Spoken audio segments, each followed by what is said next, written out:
Hello, and welcome back to the Center for Critical and Cultural Theory. We're going to continue on with our contextualized reading of Derrida's Force of Law. So let me just share my screen here, and we will get going right where we left off in our previous video. So Derrida has been reading Benjamin. So we're after, at least in this Intro to Critical Theory course, we're really looking at Derrida um, as a reader of Benjamin, right? Rather than ourselves trying to do a deep interpretation of Benjamin's famous essay, Critique of Violence here. And Derrida has said that, of course, in that essay, Benjamin distinguishes between two types of violence. There's foundational violence and there's conserving violence, right? And there's law-making violence, and then there's the violence that is necessary to preserve that particular situation. So we'll continue on here. He says, to discuss the conservative violence of law, Benjamin sticks to relatively modern problems, as modern as the problem of the general strike was a moment ago. Now, it is a question of compulsory military service and the modern military, or the abolition of the death penalty. If during and after World War I, an impassioned critique of violence was developed, it took aim this time at the law-conserving form of violence. Militarism, a modern concept that supposes the exploitation of compulsory military service, is the forced use of force, the compelling use of force or violence in the service of the state and its legal ends. Here, military violence is legal and conserves the law, and thus it is more difficult to criticize than the pacifists and activists believe. Benjamin does not hide his low esteem for these declaimers. The ineffectiveness and inconsistency of anti-military pacifists results from their failure to recognize the legal and unassailable character of this violence that conserves the law. So Benjamin has come out here as someone who not only disagrees with the pacifists or anti-militarists on a kind of practical level, but what they seem to miss, according to Benjamin, is uh, that this double form of law and the form of violence that conserves the law, and how do we have that if we don't have some sort of version of militarism, some sort of enforceability of the law, some sort of police type of situation. We dealt with a little bit with anarchy in the previous contextualized reading video. I'm just going to continue here with Derrida, though. He says, here we are dealing with a double bind or a contradiction that can be schematized as follows. On the one hand, it appears easier to criticize the violence that founds, since it cannot be justified by any pre-existing legality and so appears savage. But on the other hand, and this reversal is the whole point of this reflection, it is more difficult, more illegitimate to criticize this same violence, since one cannot summon it to appear before the institution of any pre-existing law. It does not recognize existing law in the moment that it founds another. Between the two limits of this contradiction, there is the question of this um, ungraspable revolutionary instant that belongs to no historical temporal continuum, but in which the foundation of a new law nevertheless plays, if we may say so, on something up from an anterior law, that it extends, radicalizes, deforms, metaphorizes, or metonymizes. This figure here taking the name of war or general strike. But this figure is also a contamination. It effaces or blurs the distinction, pure and simple, between foundation and conservation. It inscribes iterability in originarity, in unicity and singularity, And it is what I call deconstruction at work in full negotiation in things themselves, as in Benjamin's text. As long as they do not give themselves the theoretical or philosophical means to think this co-implication of violence and law, the usual critiques remain naive and ineffectual. That's the problem with the pacifist critique, according to Benjamin. Benjamin does not hide his disdain for the declamations of pacifist activism and for the proclamations of, quote, quite childish anarchism that would like to exempt the individual from all constraints. The reference to the categorical imperative, this is Kant, right? Kant has been behind this essay since the beginning. Act in such a way that at all times you use humanity both in your person and in the person of all others as an end, and never purely as a means. Uh, that's the categorical imperative. However uncontestable it may be, allows no critique of violence.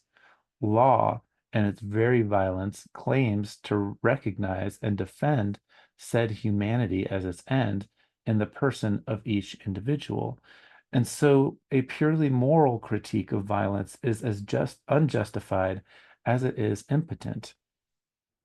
For the same reason, we cannot provide a critique of violence in the name of liberty, of what Benjamin here calls um, gestaltlos Freiheit, or formless freedom, that is, in short, purely formal as empty form, following the a-Marxist Hegelian vein that is far from absent throughout this meditation. These attacks against violence lack pertinence and effectiveness because they remain alien to the juridical uh, experience of violence, to the Rechtsordnung, or the order of law. Uh, an effective critique must lay the blame on the body of law itself in its um, head and in its members, in the laws of the particular usages um, that law adopts under protection of its power. This order is such that there exists one unique fate or history. That is one of the key concepts of the text, but also one of the most obscure, whether it's a question of fate itself or of absolute uniqueness. That which exists, which has consistency, and that which at the same time threatens what exists, belong inviolably to the same order, and this order is inviolable because it is unique. It can only be violated in itself. The notion of threat is important here, but also difficult, for the threat doesn't come from the outside. Law is both threatening and threatened by itself. The threat is neither intimidation nor dissuasion, as pacifists, anarchists, or activists believe. The law turns out to be threatening in the way fate is threatening, to reach to the quote deepest meaning of the indeterminacy, the uncertainty, the legal threat. It will later be necessary to meditate upon the essence of fate at the origin of this threat. This is an interesting intersection of the notion of fate to that Marxian Hegelian notion of history. Now, Derrida has already said that Benjamin's critique is working in a European historical trajectory. So he's already sort of bracketed that he's not necessarily doing world history, for example. But it is within that particular temporal continuum that we get this kind of future anterior, uh, um, the what is to come, being before what is to come, that moment of rupture and interruption where deconstruction takes place, right? Um, in that kind of vortex, I would call it, between the foundational and conserving violence. Um, and I think, again, um the meditation on Kant is important here because what is sort of hovering behind this, like how do we critique something like violence? Remember earlier, Benjamin was saying that we can't just critique violence in its purity, we have to see it in a kind of double, like a reaction to violence itself. And what that was the general strike, if you remember. And that's what puts us into this analytical type of vein. Um, uh, but it's still always, if we're talking about Kant, for example, um, the Kantian analytic of the pure categorical imperative is supposing something a priori, is something that exists outside and before us and that founds us, right? That's why it comes from his text, the groundwork for the metaphysic of morals. That idea that in the Kantian view, right, that morality exists and that there are laws to morality that exist that precede us, but there is, and we would have to dig into Kant more specifically, but there is in humans the notion of the capacity to reason, and with that, in particular, the notion of the will, and the will must become in line in order to have the synthetic judgment, right? The synthetic judgment is about the actions in this particular world. We don't have full access to morality in itself in the same way that we don't have access to capital G God in the Euro-Christian tradition in itself. We only have synthetic interaction um, through our bodies, through our cognitive abilities, at least in the Kantian view here, right? And that's why Kant is sort of hovering behind Benjamin here as the idea almost of a law. But what Derrida and Benjamin are saying here is that we can't get at the categorical imperative itself as a critique of law itself. There has to be an enacting of the law and a reacting to the law. And it's that embeddedness of the enforceability. This goes way back to the beginning of the essay, right? That law implies the ability to have force, right? And there's with that there's movement, with that there's spatiality, if we want to take it into a physical kind of realm, and with it arises the contradiction, where the place that deconstruction takes place, but also in the place where we can't just have a surface level rejection of all violence in the same way that we can have that's like the pacifist rejection or rejection of all law in the anarchist sense. That's purely wishful thinking, according to Benjamin, and Derrida seems to be following him here as well. Moving down to the next paragraph here on page 42. In the course of a meditation on fate, which includes along the way an analysis of the police, the death penalty, the parliamentary institution, Benjamin thus comes to distinguish between divine justice and human justice, between the divine justice that destroys law and the mythic violence that founds it. The violence that conserves, the law-preserving violence, this threat, which is not intimidation, is a threat of law, double genitive. It both comes from and threatens the law. A valuable index arises here from the domain of the law, the right to punish and the death penalty.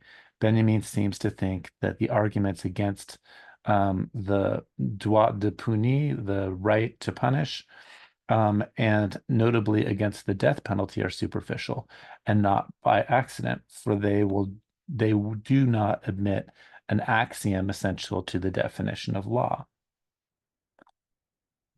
which, well, when one tackles the death penalty, one doesn't dispute one penalty among others, but law itself and its origin and its very order.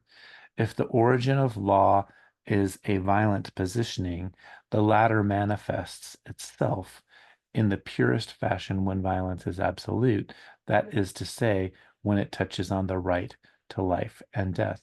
Here, Benjamin doesn't need to invoke the great philosophical arguments that before him have justified in the same way the death penalty.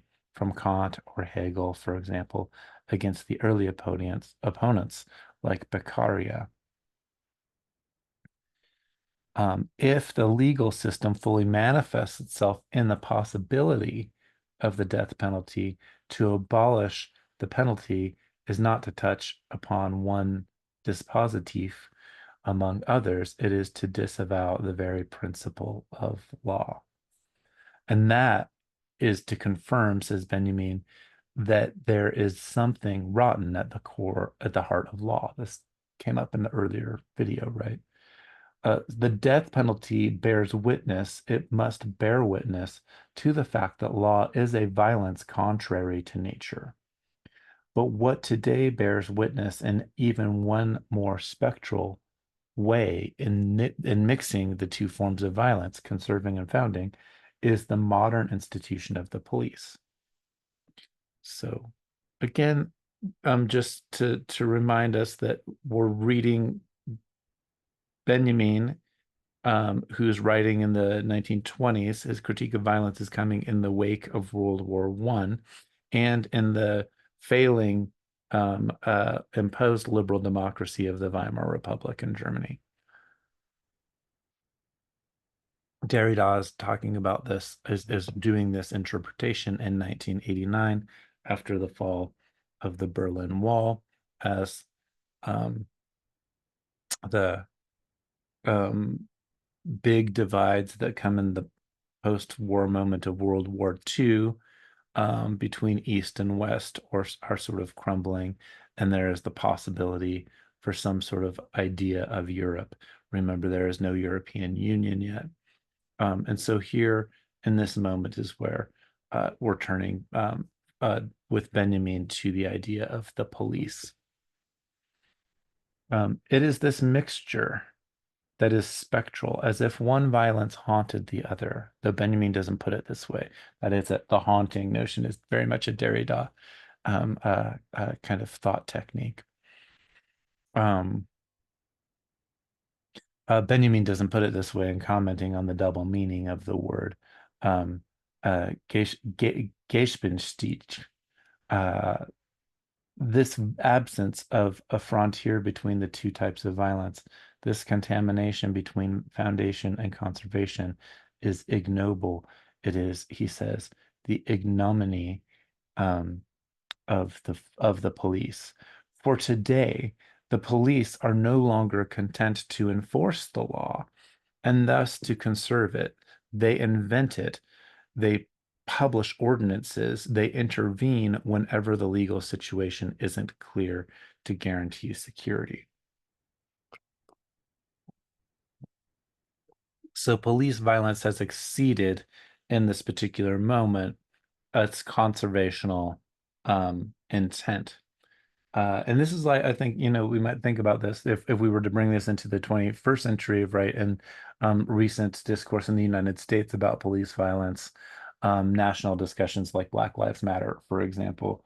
I think that, whether or not you agree with Benjamin, whether or not you agree with Derrida's critique of Benjamin, I think that the depth of critique that they're doing here with state violence here, it makes an essay like this relevant and necessary for us simply because they have done the deep digesting work of thinking about violence at this particular level.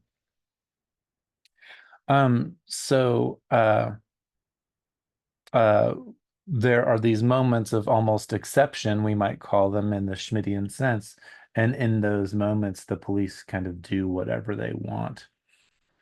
We might think about the militarization of the police in the United States, especially since the early 1990s, right? The vehicles, the assault rifles, the kinds of training, and many of my students who are those of you who have become or are deputy sheriffs, we've talked about this in class, the kind of training that young people are thrown into in the first days of becoming police officers, the kinds of hazing techniques and the idea that it is an us against them. It is an us against the public situation, which is a very big part of the way police are currently trained in the United States. Which um, to move on here with the at the bottom of the page, which these um which these days is nearly to say all the time that the police are maneuvering into a state of foundational mythical violence, because law is broken down to begin with. We might say because we are in an increasing state of exception, that we live in an increasing state of exception, to take another quote from Benjamin. And that's the problem, right? That's the problem that we face. The police are ignoble because in their authority, quote, the separation of the violence that founds and the violence that conserves is suspended. In this authority, the separation of lawmaking and law preserving is suspended. In this Aufhebung, in this so this is like the Hegelian word, right, for thesis, antithesis, sublation, and moving to a new space. Enlightenment comes from this, and through having these two antitheses and moving to through annihilation of the difference into the new state, right? In this Aufhebung that itself is, the police invent law, they make themselves Rechtssitzend, or lawmaking, legislative, each time law is indeterminate enough to give them the chance. The police uh, behave like lawmakers in modern times, not to say lawmakers of um, not to say lawmakers of modern. Let me read that again. The police behave like lawmakers in modern times, not to say lawmakers of modern times. Where there are police, which is to say everywhere, and even there, we can no longer discern between two types of violence, conserving and founding, and that is the ignoble, ignominious, disgusting ambiguity, the possibility, which is also to say the ineluctable necessity of our modern police force, ruins in some, one could say, deconstructs the distinction between the two kinds of violence that nevertheless structure the discourse that Benjamin calls a new critique of violence. You think about like when Benjamin is writing Critique of Violence, it's a chaotic times in Germany for sure, but by the time that the Nazis take over as well, right? And we have different layers from the SS and the Gestapo, like and the regular German police. They're just different forms, and and then to the military, and then the special units in the military as well. I think that he's very much got his finger on the pulse of his period as he writes this essay, and there is a kind of arbitrary um, uh, kind of lawlessness slash making up law that happens with these groups. So he says Benjamin would like to either found it or conserve it, but in all purity he can do neither. At most he can assign a spectral event. Text and signature are specters, and Benjamin knows it so well that the event of the text, the critique of violence, consists of this strange exposition. Before your eyes, a demonstration ruins the distinction it proposes. It exhibits and archivizes. Now, this is all Derridian language, right? The idea of ghosting, the idea of the archive. And so we see that he's using Benjamin's text to articulate the themes that come up in his own philosophical thought.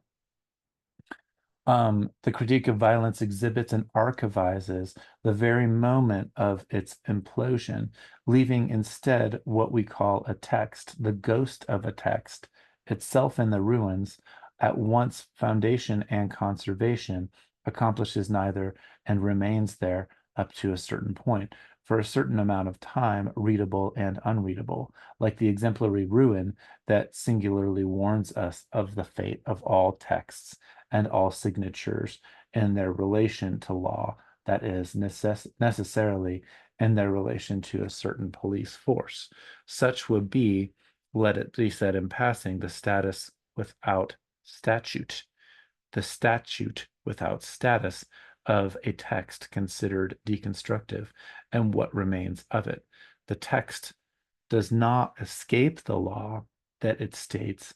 It is ruined and contaminated it becomes the specter of itself. But about this ruin of signature, there will be more to say.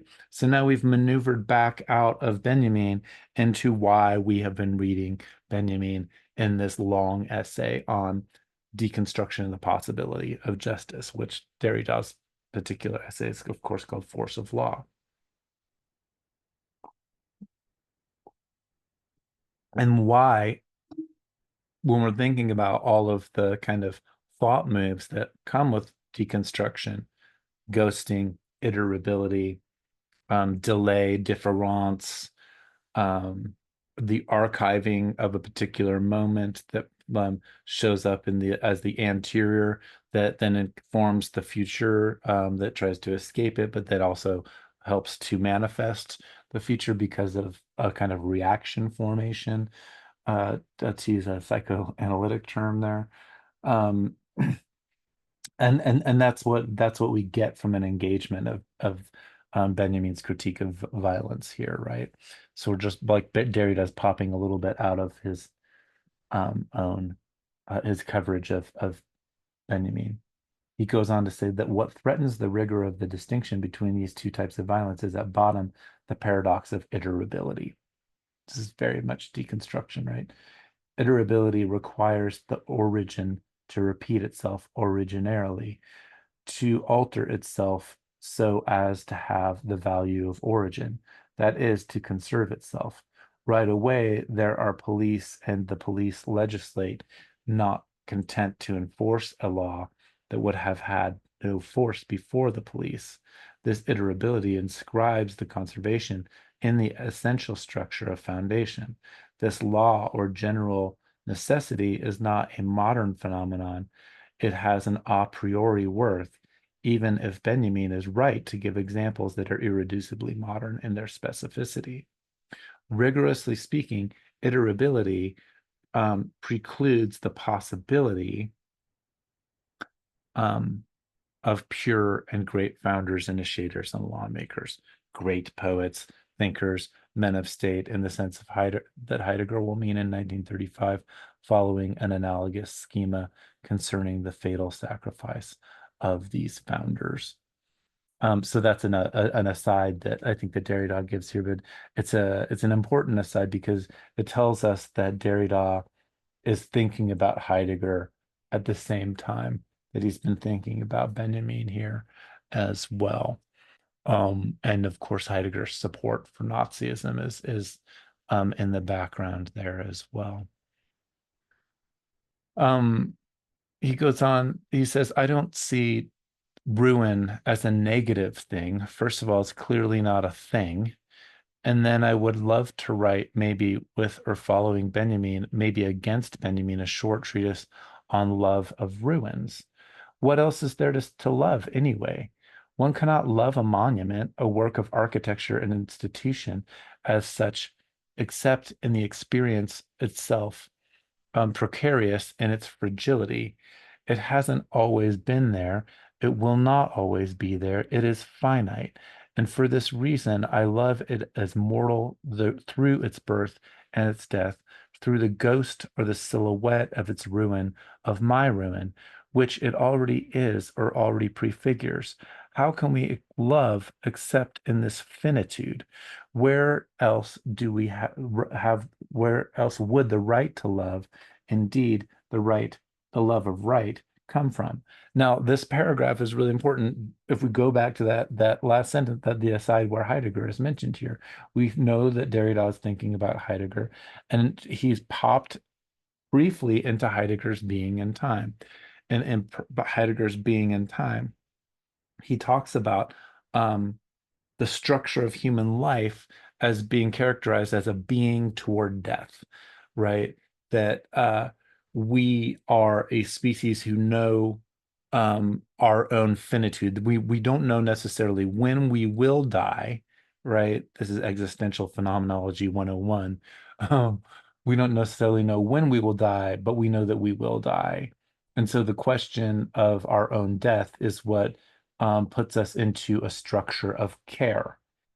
I care about my life because I know that I have the possibility of losing my life. I don't know when it might be. And then from that structure of care come the questions of meaning, of ontology. Why do I have life? Like, what is the good life? All of those types of questions sort of arise from that particular structure. Now, it's interesting here that Derrida has taken it into the notion of love here instead of just as care. But I'm not going to go into that today. That's just something to think about there. But what Derrida does say is that when we see something in ruins, whether it's a legal system or whether it's some sort of ancient civilization or something, what that invokes in us is that structure of loss, the capability of loss. If we don't have the ability to lose the thing that we love, then that it really isn't love itself, right? Um, and so uh, from that, we are haunted by our own nostalgia, our own homesicknesses, which is what nostalgia means. And it is being haunted by that particular past that um, propels us, that pushes us into our futurity, into the things that we will become or not become. And that's so again, if you're hearing uh, a little like echoes of discussions about fate here, that's it's all wrapped up in the same moment here, whether we're talking about the Benjamin text or whether we're talking about the Heideggerian text. And of course, we want to put that culturally into the moment of this intense militarization, this intense exhaustion after the violence of World War One, for sure. The possibility of new civilizations, of founding a state that would work again as well. So maneuvering on here, let us return to the thing itself, to the ghost. For this text is a ghost story. The text of Benjamin is haunting Derrida in 1989, but it itself has alluded to this problem of fate, to the problem of the dual nature of violence that within a legal structure is the eruption, is the deconstruction of law itself. Goes on, we can now no more avoid ghost and ruin than we can elude the question of the rhetorical status of the textual event. To what figures does it turn for its exposition, for its internal explosion or its implosion? All the exemplary figures of the violence of law are singular metonymies, namely figures without limit, unfettered possibilities of transposition, and figures without figures. Let us take the example of the police, this index of phantom-like violence, because it mixes foundation with conservation and becomes all the more violent for this. So he's using the police as a metonymy, right? As a particular kind of metaphor, right? We can think of any kind of metaphorical substitution. It is just is the carrying over of one thing onto another. That's what a metaphor is in language. But there, within thought about metaphor, there is the synecdoche, for example. So a figure of speech like for synecdoche is like the eye of the needle or the tip of the iceberg, where we take a part that implies a whole. Metonymy is more abstract than that. Metonymy is when we say something like, um, today at the Pentagon, blah, blah, blah, blah, blah happened, if you hear that in the news. The Pentagon isn't just the building that's in the shape of a pentagon that happens to be in Washington, D.C., in the United States. It's a metonymy. When we say that word, we're invoking the Department of Defense of the U.S. government, right? Um, uh, so maneuvering, so that's where we've maneuvered into textuality, into the possibility of reading itself, right? If we remember back to earlier in the essay, Derrida that explains, and this is where I'm characterizing him as different than Schmidt, is that what all of this relies on is the ability of reading and interpretation itself. And we might think about that in terms of the great amounts of reading that it would take to be a lawyer, or to become a judge, and to be working within the so-called body of law, which must operate, at least in current standards, in terms of a kind of textuality itself, right? So we could go back and think about and meditate on really early texts like the Law of Manu, or I don't know, the Old Testament, or the Nag Hammadi Code, or something like that, as well. But those are all also written forms as well. So what precedes that historically would be an interesting sort of, trajectory to take this from here, but it takes us into the mythological, right? It takes us into fate, and discussions of the gods or a god. So uh, we're thinking about the ghost, we're thinking about the text as a ghost. And then the police become the moment of discussion here. So we're talking about police as a particular kind of enforceability that of law in modern contexts, but within the police is the contradiction between foundational and conservational violence. Um, Says, let us take the example of the police, this index of a phantom-like violence, because it mixes the foundation with conservation and becomes all the more violent for this. Well, the police that thus capitalize on violence aren't simply the police. They do not simply consist of policemen in uniform, occasionally helmeted, armored, and organized in a civil structure on a military model, to whom the right to strike is refused, and so forth. By definition, the police are present or represented everywhere that is the force of law. They are present, sometimes invisible, always ineffective, wherever there is preservation of the social order. We might think about this like if we're thinking about the police metanomically here in the way that Derrida is talking about it, and we take it like the surface level types of arguments that come around recent police violence, like ACAB, like all cops are bastards, right? Like abolish the police, like we don't need the police. That's like kind of going to take us into the anarchist sort of vein of things. And then the other side of that sort of thing is like the Blue Lives Matter thing. It's like taking the individual body of the police person without understanding that the critique of the police is coming from an entire sort of social critique of society itself, and the enactment of the police in their deconstructing of conservational and foundational violence. It just iterates force after force after force after force, right? It iterates the fact that we live increasingly in a state of exception. It because it iterates, because it has to keep performing it has to keep ratcheting up the force. It has to keep militarizing. It has to keep training, for new techniques of violence in order to, preserve the thing that every time it's enacted, it crumbles and it's weaker itself, right? Like we could take it into gender, critiques of masculinity, in that way too, right? That there is something about force that has to prove its forceability, but it when once it iterates itself, it also deconstructs itself. Um, the police aren't just the police today, more or less than ever. They are there, the faceless figure of a Dasein, a being there coextensive with the Dasein of the polis. Benjamin, so then he's taken Heideggerian language and now he's mixing it with Benjamin, which is just interesting in Derrida's reading here. Benjamin recognized it in his way, but in a double gesture that I don't think is deliberate and in any case isn't thematized. So he's saying that Benjamin has gotten us to this place, but Benjamin isn't himself quite conscious of the fact that he's gotten us to this place.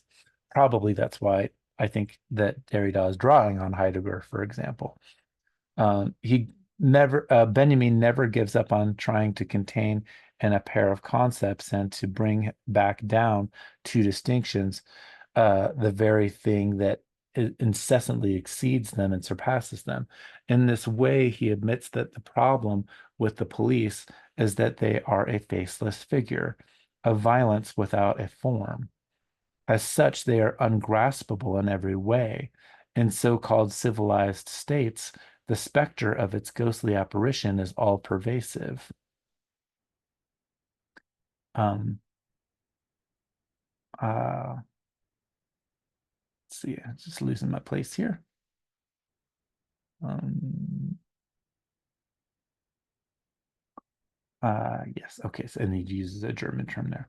All pervasive ghostly presence um, in the life, to move my face here, um, all pervasive ghostly presence in the life of civilized states. And still, this formless, ungraspable figure of the police, even in its metonymized spectra, even as it is metonymized, spectralized, and even as it installs its haunting presence everywhere, would, if Benjamin had his way, remain a determinable figure proper to civilized states. Benjamin claims to know what he is speaking of when he speaks of the proper meaning of the police and tries to determine that phenomenon. It is hard to know whether he's speaking of the police of the modern state or of the state in general when he mentions the civilized state. I'm inclined towards the first hypothesis for two reasons. So he thinks that even though, we could take this back into early civilizational times, Derrida thinks that Benjamin has on his mind the particular instance of the modern state, and he's going to give us reasons for that here.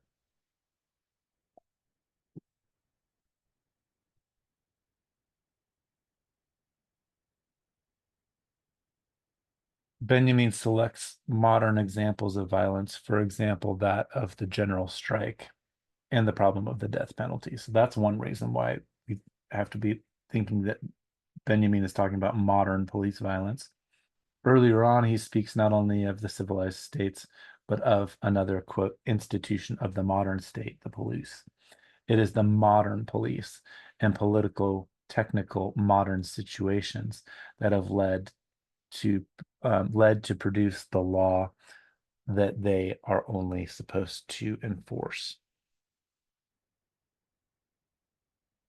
If we're going to recognize that the phantom of the body of the police, however invasive it may be, always remains equal to itself, Benjamin admits that its spirit, the spirit of the police, does less damage in absolute monarchy than does in modern democracies, where its violence degenerates.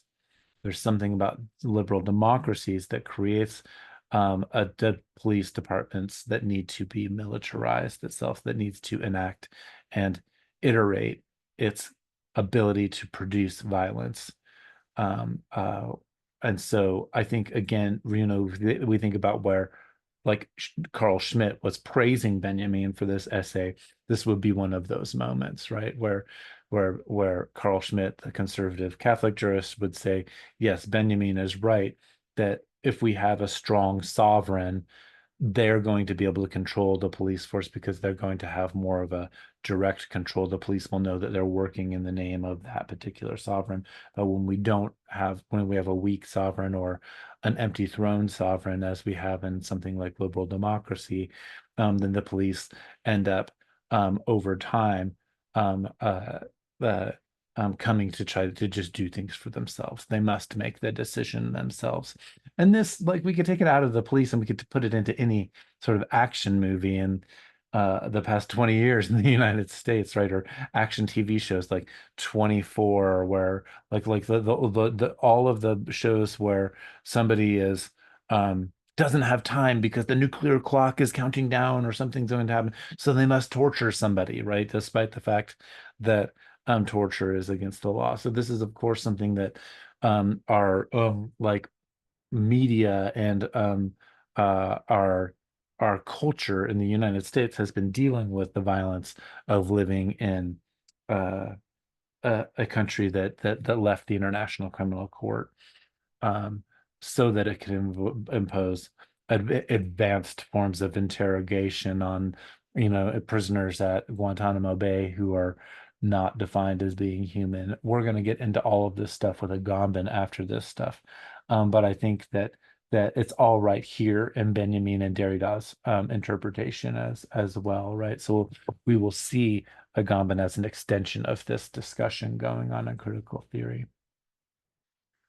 Um, he says, let's stay with the point of the moment. I'm not sure that Benjamin worked out the rapprochement I'm attempting here between the words um, uh, Gespenstiche, um, or spectral, and Geist, spirit. Also on the in the sense of the ghostly double. But the profound logic of this analogy um, uh, seems hardly contestable to me, even if Benjamin didn't recognize it. The police become hallucinatory and spectral because they haunt everything. They're everywhere, even there where they are not, in their Fort Dasein, their force of being there, to which we can always appeal, right? Echoes of maybe Michel Foucault and the police, the his work on police and institutional systems right there, and madness. We can hear that echo in Derrida's thinking here. But also we might think about, like, coming to my own mind is a fiction work by William Burroughs, for example, Naked Lunch, right? Which is definitely dealing with the rottenness at the core of the state itself, right? And that the president of the state is a junkie, right? Ultimately speaking, so drugs and other things sort of coming in there as well. A brilliant book, Naked Lunch.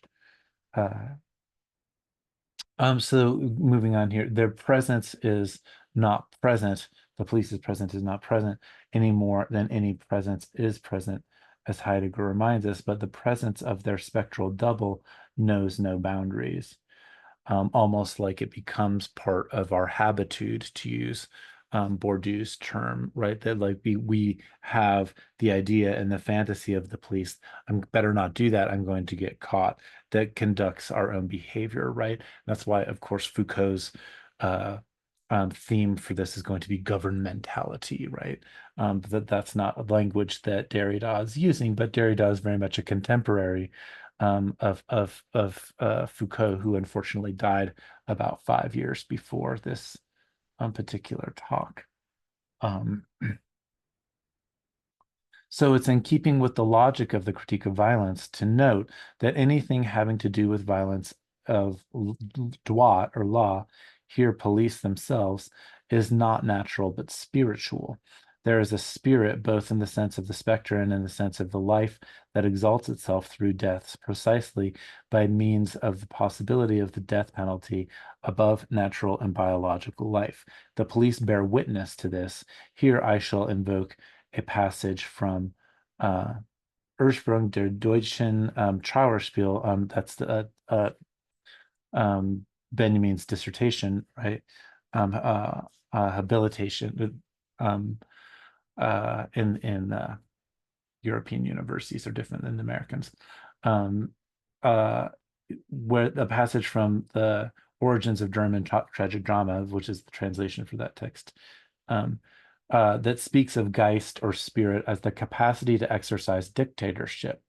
I thank my friend Tim Bhatti for bringing this passage to my attention, but one ought to read the whole chapter, which earlier on discusses the apparition of specters. Spirit, or guys, this is a quote from Benjamin's other text, right? Spirit, so the epoch would have it, manifests itself in power. Spirit is the capacity to exercise dictatorship. Um, this capacity requires a rigorous internal discipline just as much as it requires the most unscrupulous external action. And further on, it is again a question of evil genius, of despots. Now, if we think about, just as I'm on this particular moment, those of us who've studied Benjamin's text, uh, at that moment in the origins of German tragic drama, there's a footnote, I believe, around this section, and Benjamin himself credits his thinking with on the dictator to Carl Schmitt's book on the dictator, which had come out just a year or so before. So this is like 1921-ish. And Samuel Weber has a good analysis. I think has a good article on this, and is a good thinker through this sort of stuff. If you want to think about an unsung great thinker of contemporary life, I think he's got a new book out. Um, so I think that people who are working and thinking alongside Derrida, this becomes part of the discourse between Schmitt and Benjamin here as well. Although Derrida just doesn't go off in that direction, but that dialogue between Schmitt and Benjamin is important here. Um, Instead of being itself and being contained within democracy, this spirit of the police, this police violence as spirit degenerates there in democracy, right? It bears witness in modern democracy to the greatest degeneracy imaginable for violence. Why?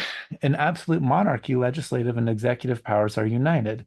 In it, violence is therefore normal, in keeping with its essence, its idea, its spirit. In democracy, on the other hand, violence is no longer accorded the spirit of the police. Because of the supposed separation of powers, it is exercised illegitimately, especially when instead of enforcing the law, the police make the law.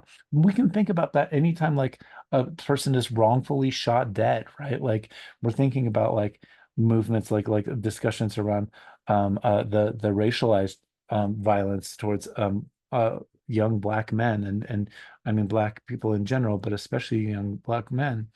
That what happens against the bodies of black folks, if we're going to like think about this in the philosophical terms of something like Black Lives Matter, right?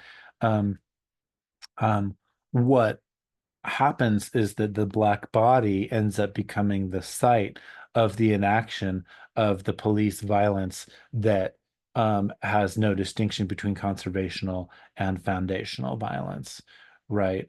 And then in current, really in great thinkers in the African American thought traditions, like Fred Moten, like Christina Sharp, In the Wake by Christina Sharp. Um, uh, then I think that this is the level. This is where I think that the critical theory that we're doing in this intro course intersects and informs a lot of like really interesting current thought by African American thinkers here as well. But you have to understand this sort of tradition of ghostliness and Derridian deconstruction and all of that kind of stuff to be sort of operating with them, even in their critiques of somebody like Derrida or Foucault, like Alexander Wehelier has a great book on habeas viscus and critiques Agamben and Foucault in there. And so those might be places, if you're maneuvering on out of this intro to critical theory course, those are just places that you might sort of look towards in the future, right? It's also places like that somebody might charge me with like, oh, I've done too much focus in my intro class on sort of like white Europeans or white European, mostly males. We've done a little bit of gender critique. We've done Fanon a little bit here.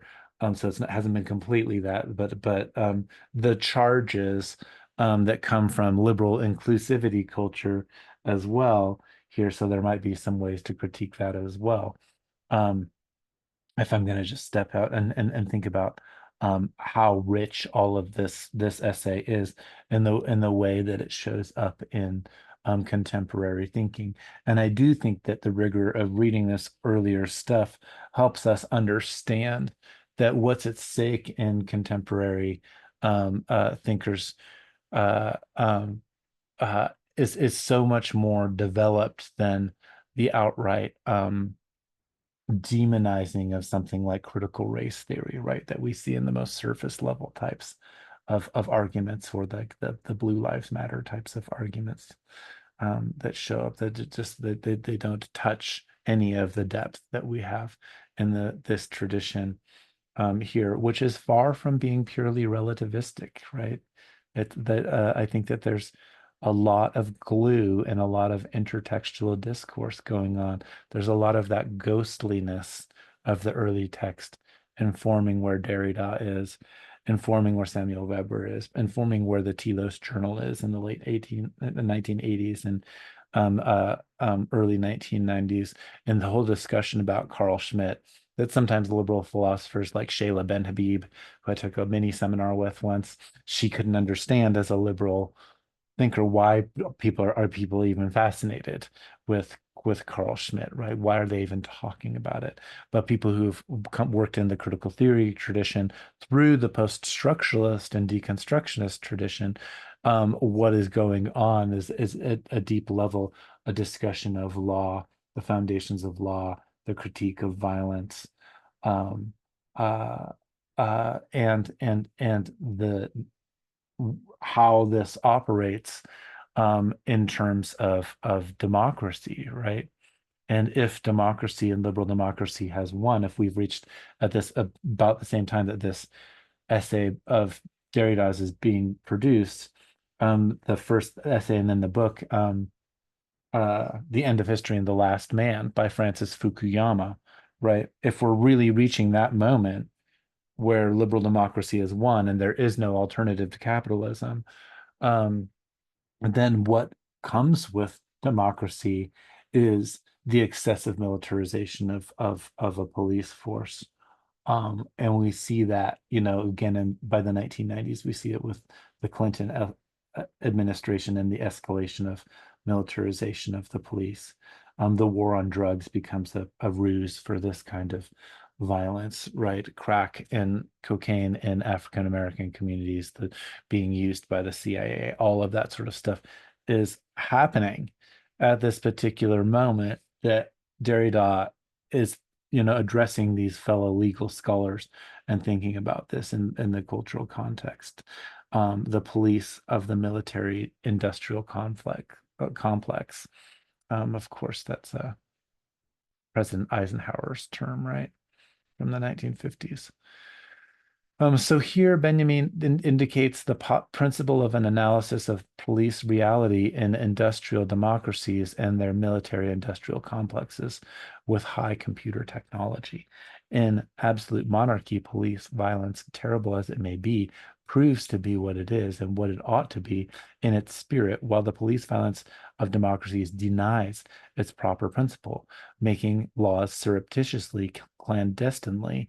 The consequences or implications are twofold. First, democracy is a degeneracy of law and the violence of law. Second, there is not yet any democracy worthy of this name. Democracy remains to come to engender or regenerate. And so Benjamin's argument, which then develops into a critique of parliamentarism, of liberal democracy, is revolutionary, even Marxist sent, Marxian, maybe you might say, but in the two senses of the word revolutionary, which also includes the sense reactionary, that is, in the sense of a return to the past of a purer origin, right? And we might, and again, hopefully, if you've been following this course, your mind might be exploding with the way that this pairs with Lenin and his book on state and revolution as well, right? I mean, I think that definitely Benjamin has that in his mind. That's part of the kind of all of the different things that are going on for the 1920s when this critique of violence is being written.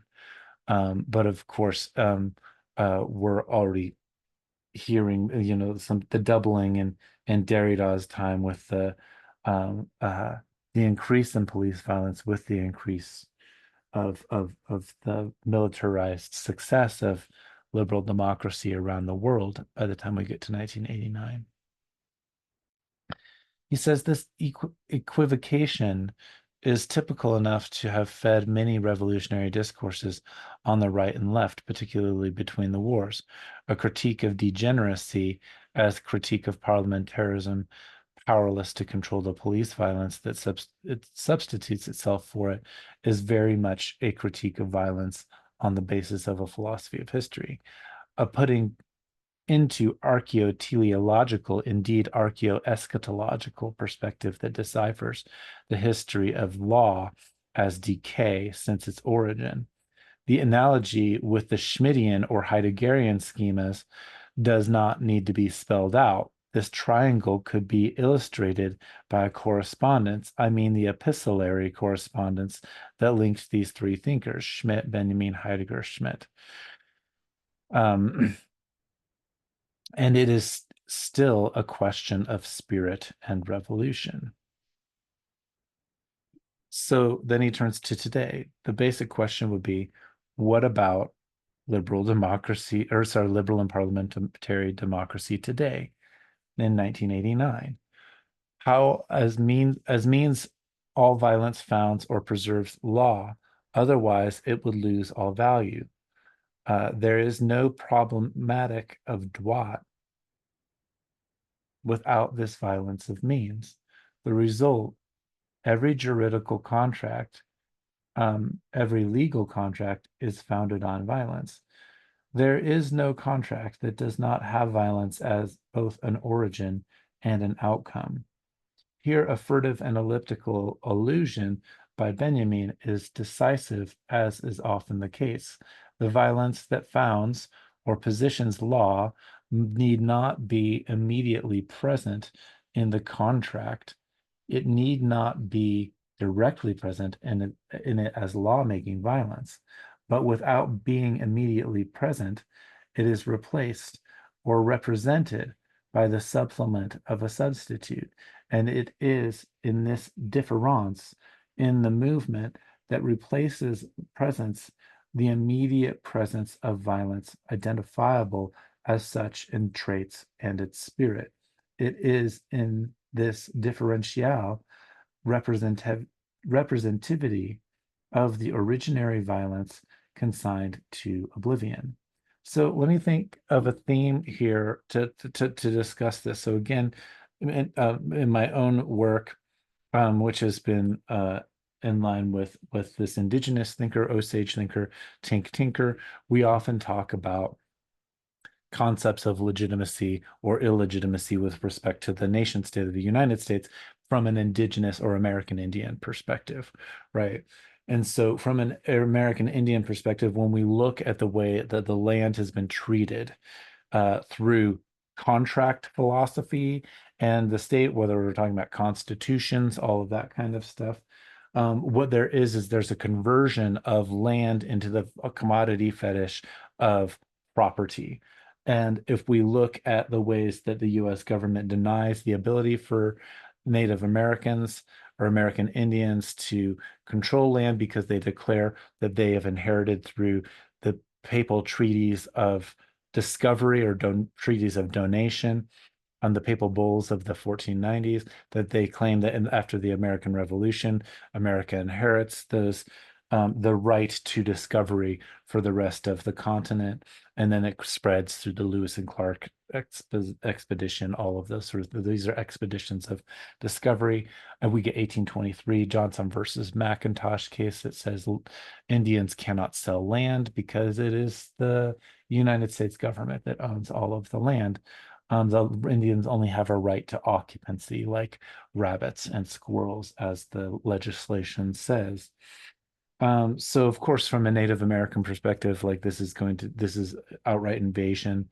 This is the violence of the state in the most extreme type of form. But when we look at any deed if we trace back the contracts to any uh, piece of property, there we can trace it back in this particular nation to the transferring over from American Indian land to this notion of property itself.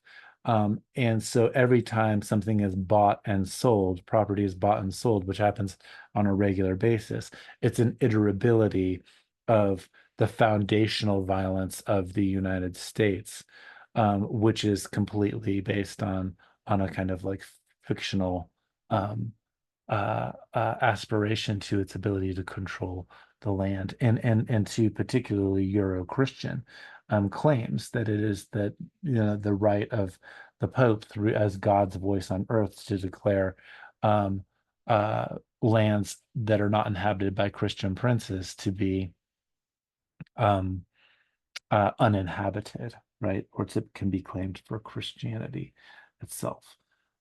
So that might be an example that, of course, Derrida isn't using here, but it's an example of the iteration of of a foundational violence that doesn't happen. It doesn't seem like, oh, when I'm buying a house, if I could afford to buy a house, I can't afford to buy a house. Then I'm participating in that. That the transfer of the property to me is a substitution of the foundational violence that it reiterates every time that it happens, right? So we take that maneuver over into economy, maybe not in terms of just the transfer of property, but the transfer of money itself, what legitimates money. I think that that's another discussion where we could take this, and certainly 21st century discussions in critical theory have taken up critiques of the economy and the divine notion of a divine economy as working in that particular way. I'm going to mark the text here after that example here. This feels like a good place to stop at with that example. I'm going to mark it as in yellow here so that I can take a pause and find where I am in the next lecture. So I hope that you're getting a lot out of this. I'm getting a lot out of returning to a deep reading of this particular essay. It's obviously sparking intersections of work in my own particular areas of interest. Thank you for listening, and we will catch up with you in another video lecture. Support us on Patreon if you can and are able. Thanks. Have a good day.